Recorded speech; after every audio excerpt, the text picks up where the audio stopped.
Retake. Retake. Oh.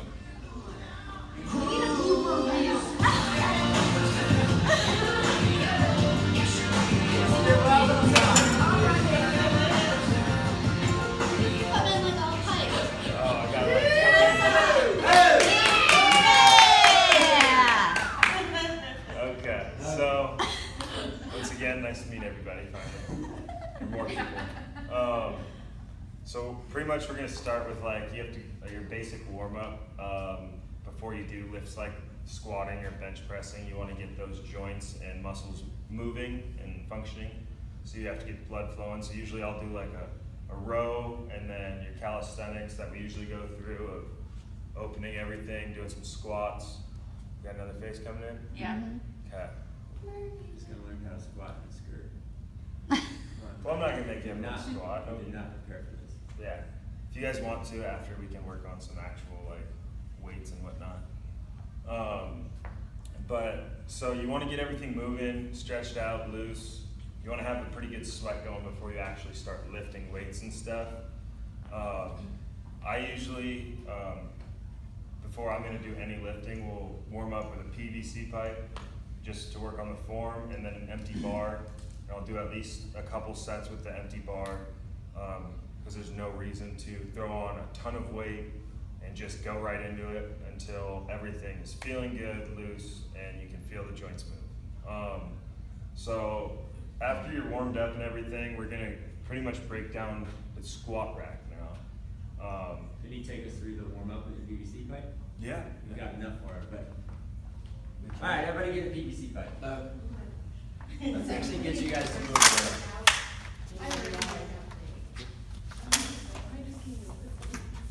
I went for a walk and ended up here.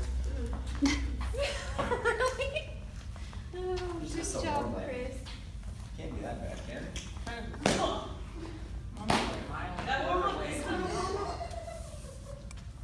Would you like one? No? No. You just are a camera girl. Alright, so usually, I just like to get my shoulders loose, so, because you are going to have them back. Yeah, so make sure you have a wide grip on there so you're not popping your shoulders out. But I sometimes will do this just to get the shoulders going a little bit more, pass-throughs, around the world, whatever you want to call it all. And then when you put it on your back, you're going to be right outside the shoulders a little bit. And now, mind you, your legs and stuff are normally warm before you do all this. And then you just get in your basic squat, toes slightly open to open the hips up, shoulder width apart. There's a couple different variations of where the bar can be on your back. I do a low back squat, so I'll have it down here when I'm squatting. It's harder on the shoulders, but it works different muscle groups in the legs. Or you can do it the traditional, which is all the way up on the traps. Most people do it that way so that you can push a little bit more weight and it's over your center of gravity. So if you're going to go here, slightly open toes, make sure your weight is in your heels, and you want to sit back like you're going to sit on a toilet and just send the hips back and knees out. One thing I tell people is make sure your knees aren't coming inside of your feet. A lot of people who will be doing squats around here, and a lot of pretty much every gym I've ever worked out at, say they have knee problems from squatting, even if it's an air squat, and it's because their knees, when they go down, will come in and then try to line back up. So press your knees out slightly. So even if you don't have to go like this, but when you go down, if you're thinking press them out, it'll actually finally line up with your feet. So the main things to keep in mind there. Yeah. Question when you're squatting, you have to make sure that our knee doesn't pass. Yeah, you don't want it to go over your toes, all the way up here, because that means the weight isn't in your heels. So if you were to shift the weight back now, I'll be lined up with my toes or right behind them, and then stand. So knees out, don't let them go past your toes slightly open, and chest up. A lot of people, if you've had a class with me, I'll say keep your chest proud, keep it big, stuff like that, because if you start doing this when you squat, or you look down, you want to find a good point. Even I'm a terrible person with this, and I like to keep my head neutral so I don't look up. But if you can look up, you can get up, is what people say. So a lot of people will say focus out in front of you or slightly up. So that way you're here, and if you're looking up, your chest can't be here, which is where you get back problems and fall forward a lot. So you look up, and if you are somebody who just hates that feeling of having your head like this, I recommend 6 to 8 feet in front of you, but don't tuck your chin, because as soon as you start looking down, you're gonna fall forward, which becomes very dangerous with weight on your back, or just in general of doing that number. So really think tight core, chest up with that one. What else about the squat? So knees out, sit back.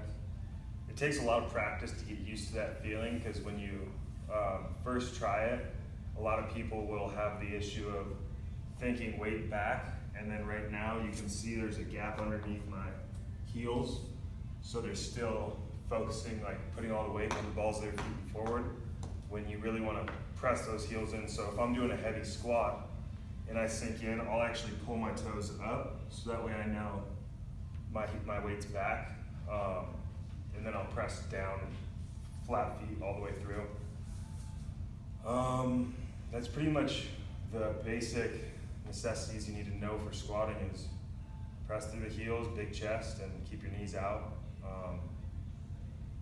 So when you take it like through the warm-up, you were saying you jump on a rower, like how long of a warm-up would you say to get people kind of ready to, how long are you thinking of, like what's your prep to get people like ready to if it's gonna be like a heavy squat day for me, just like a lot of reps or a lot of weight, I'll do like a 10 to 15 minimum warm up. So I'll do like 3 minutes on the rower, calisthenics, high knees, butt kickers, stretching, lunges, squat jumps, stuff like that.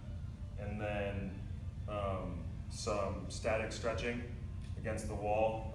There's a good one to work on your form. It's called what is it, like perfect squat or something like that. So you'll come up to a wall, or squat therapy, there it is, and you'll put your hands up and you'll go down. So if you go too far forward, your knees are against the wall and your chest will fall towards it, and slowly, a lot of people struggle with it, so they'll have to start out here, and then after every time just keep moving as close as you can until you're at the point where when I sink down, I'm only 3-4 inches away from that wall, but I'll clear my knees.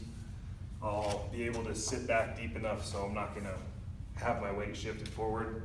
I'll go through all of that. I'll do, wall balls are a great warm up as well to go through, about a set of 10 or 2 sets of 10, and switching in and out and stuff.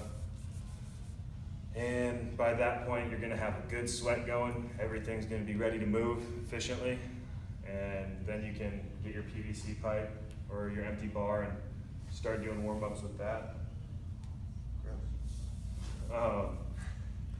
Yeah, I would say that's pretty much it for the warm-up and basic mechanics of squat. It's gonna take a long time to get form down with squat, because the range of motion and flexibility for a lot of people is very hard to gain.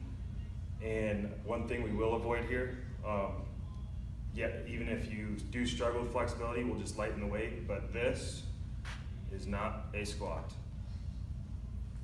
okay?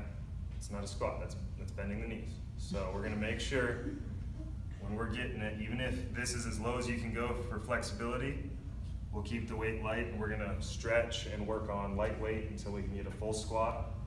I mean, I have college athletes that I coach that think, oh, I can throw 500 pounds on it, I just squatted it. Nope, no you didn't. That is not a squat.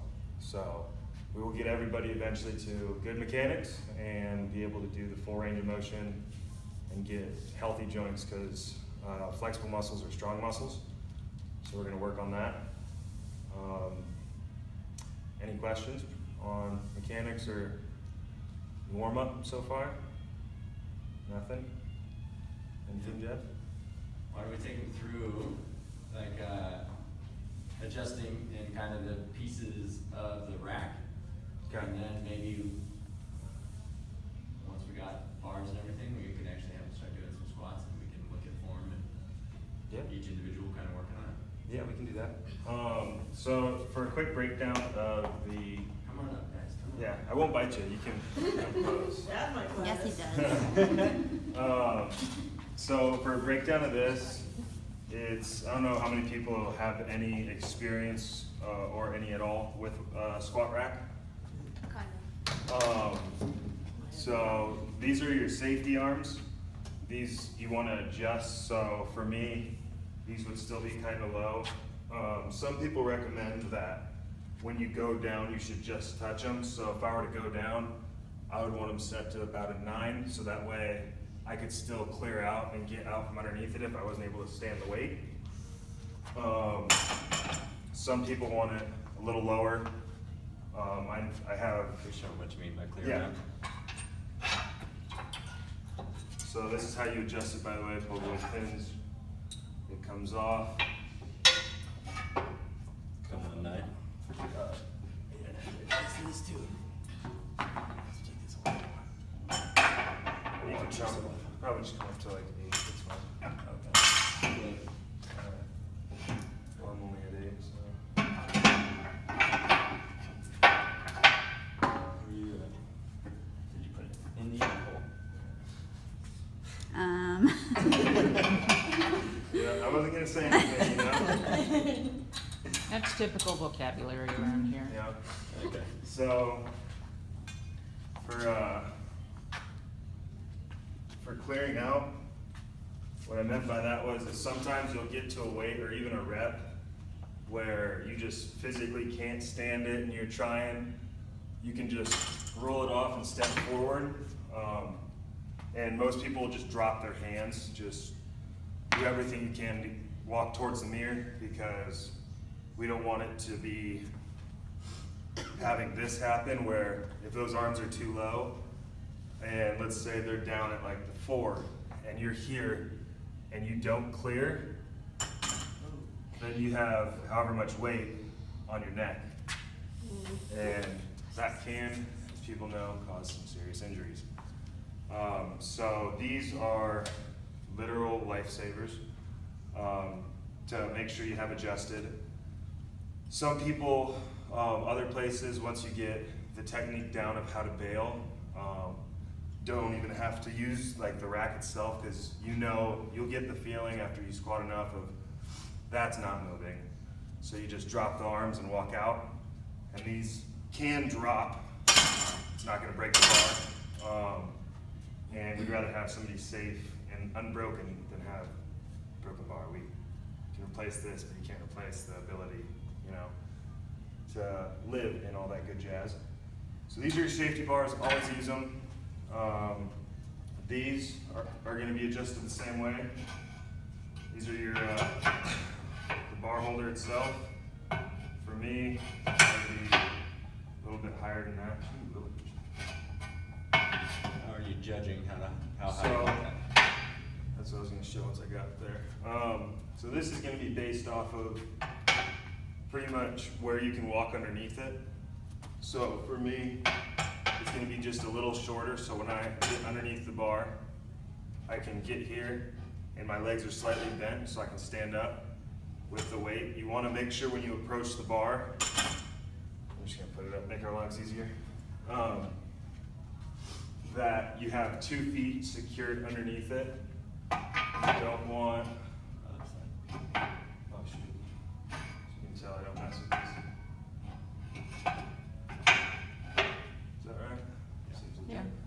So you don't want to approach the bar and just casually lift it up with 1 foot back staggered, because then you're off center. So if I had weight on here and I thought, oh, I'm gonna be cool and quick and just pick it up, you come back and you're gonna fall one way or the other.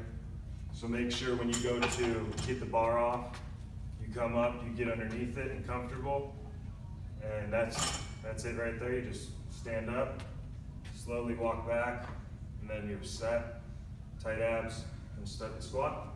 Can you show them on the notches on the bar, how you can adjust your hands and keep Yeah. your hands at So placement? this is pretty much your preference with flexibility in every aspect of how you feel comfortable. Some people can put their pinkies here on these little divots and then wrap from there.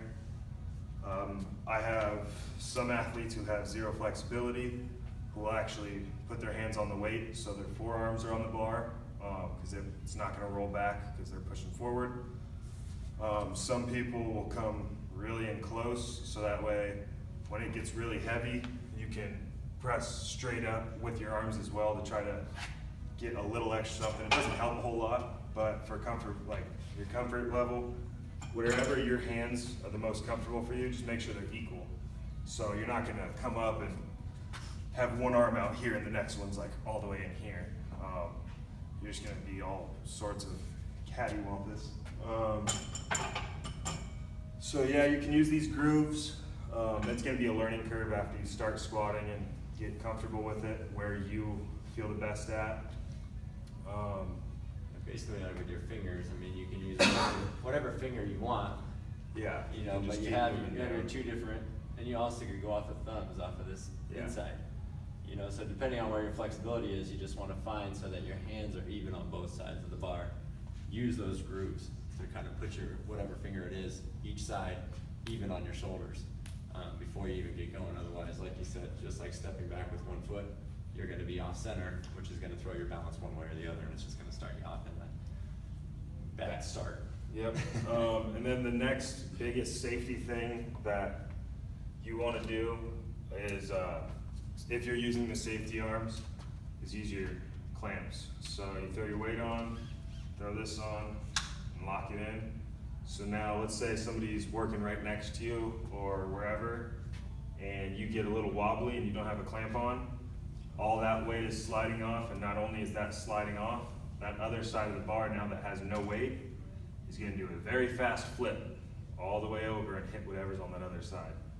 I've seen that happen numerous times, break mirrors, hit people on the head, all sorts of craziness. So make sure you have your clamps and your safety bar adjusted, and these adjust in your bar set to the right height for everybody, and not everybody's gonna be exactly the same.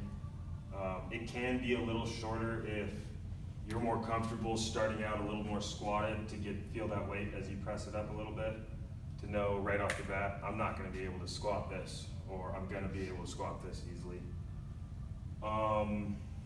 Usually we'll have plates on here, but we have a nice little stack going. And you can also use this for your bench press. So if you want, you can lower these safety arms down to maybe about 1 or 2, move these down, slide your bench in, and it's the same thing. Make sure these are there, because if you drop a bench press, instead of it being on the back of your neck, it is now on your throat. You crush that airway, and we're not able to hear you because you can't make a noise other than a wheezing sound with the music on. You know what happens after that. So make sure you always take care of these safety bars and move them where they need to be for your range of motion and according to the bench. So if it does fall, you can still at least turn your head to roll it back or roll it forward down to your chest so you can sit up. Other than that, it's pretty much the basic way that this thing works, the squat Does that sound rack like works. fun? You can just kill yourself on it? Yeah. I do have a Yeah, question. what's up? I know Yeah. that we're working it's obvious what muscles we're working, our glutes and our quads, but as beginners, because I've never done this before, Yeah. where are the common sore spots we're gonna see other than the quads and the? You're gonna get a lot of Is it groin, back, hamstring. Right there in booty? Yep, you're gonna have your glutes, your quads, your hamstrings, your groin. Should we be feeling anything in our lower back? Any muscle and like soreness or anything there? You will get some muscle soreness once the weight increases, because having weight stacked on your upper back is gonna flex all of the muscles down your back. So By doing that, you will get some, but if it's like a jarring pain or like a stabbing pain, then that's where form is failing, or we need to build the core stability around it. Because if your core is too weak and everything, and you're trying to put it like overload your back, then you're gonna be here. And if you have a weak core and you try to squat here, that opens up all your vertebrae and puts a lot of tension on your discs and everything, so we're trying to avoid that. But muscle pain is completely acceptable. Just wanted to be sure, so if like Yeah. I'm pain somewhere, like, am I supposed to feel pain there, you know? So Yeah, and just as wanted to soon know as you that. feel some pain, let us know. But discomfort and pain are two different things. Yeah, When you're working muscles and exercises you haven't done before, you will get some discomfort.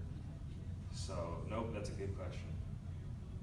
And the difference between the high bar and low bar back squat is the muscles that you're going to be using. So when I low bar back squat, it works more hamstrings and glutes. If you high bar, it's going to work more quads and glutes. And I know my hamstrings are stronger, so you know, why not just use the low bar? Which is actually terrible advice. Do both. So any other good questions about? Any question's a good question, by the way. How much weight is the empty bar? We have two. So this one, is this our 45? This is the 45. Yeah, this is our 45, and then that one's a 35. So you can use either one to start, and then build from there. It's not a big issue or anything like that. With a lift like this, you really have to leave your ego at the door when you come in, because if you come in and you're like, oh, well, I did this back in Vietnam, well, guess what? You might not be able to do that now, so you can seriously mess yourself up. Like I'm one of the worst people at that, especially if I have a relative or a good buddy there. I'm like, oh, well, if he's doing it, I got this. And that's exactly how you get hurt, is not checking that ego. So start where you need to start and what feels comfortable for you, and we can build from there. Because building back up is going to be a process, but worth it for the longevity. Yeah, and a lot of us are used to dumbbells and doing squats with dumbbells, and you might not have ever had a barbell on your back, or you might have had a barbell on your back a long time ago. So, as Matt's saying, leave the ego at the door and start with an empty bar, start with PVC pipe, like get your form down, and then start slow. You know, start with 10-pound plates on each side. You still look cool, even though this is only 10 pounds, it still looks pretty cool. It's huge, right? I mean, you know, you look like you're lifting a lot of weight there. It's only 10 pounds, but hey, Yeah, a great example. take a picture with this, you know, like, hey, what's up? You know, they don't have to see the size. They don't have to see the number. Yeah. It's like our kettlebells, you know? A great example of somebody getting hurt in doing this was my dad was a college running back, and then he took some time off of lifting, came back in, saw me and my brother working out, and he's like, oh, that ain't nothing, went and picked it up, couldn't work out or do anything for like 3 weeks. Yeah. So don't risk it just because you used to be able to. Just get ready to have that fun, long process. I have a question.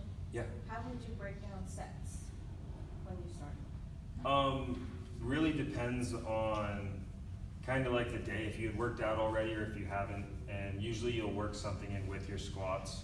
So you can do like, if you're gonna do lightweight, you can do like 3 sets of 10, or if you're gonna start getting a heavier weight and you have your form down and everything's ready, you can do 5 sets of 5, 3 sets of 3.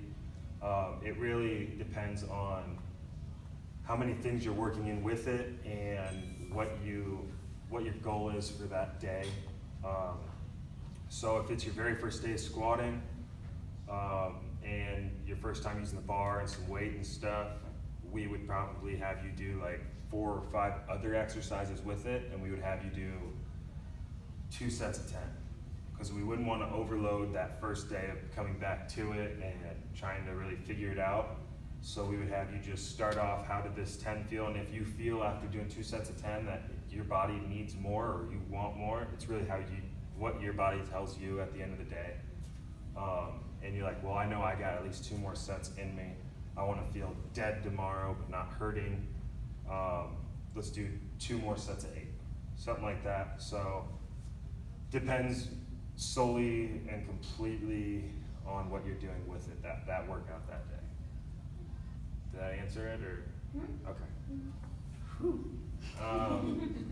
Any other questions about the basic mechanics and operation of the squat rack? Alright, Sweet. do we wanna actually do some Let's do PVC? some movement.